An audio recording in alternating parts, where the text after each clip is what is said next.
My entitled neighbour Sandra complained that my new solar panels were creating a glare that was ruining her afternoon tea time on her deck, even though they faced away from her property.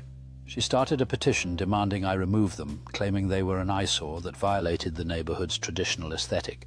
She actually hired a light consultant who stood in her yard with a clipboard pretending to measure reflected sunlight damage, then sent me an invoice for $5,000 for this fake assessment. At the HOA meeting, she presented a 40-slide PowerPoint about how solar panels were a conspiracy to blind homeowners and decrease property values. She even brought printed photos of my house from different angles with red circles drawn around the panels like they were crime scene evidence. The HOA board seemed confused since we lived in a state that legally protected solar panel installation, but she insisted community rules overrode state law. Then our HOA president asked a simple question that changed everything. Why was Sandra so concerned about afternoon sunlight when property records showed she only visited this house 2 days a month?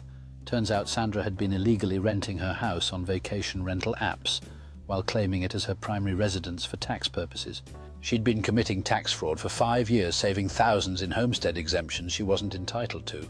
The HOA discovered she owned 7 properties and was running this same scam at each one, fighting against any improvements that might require inspections.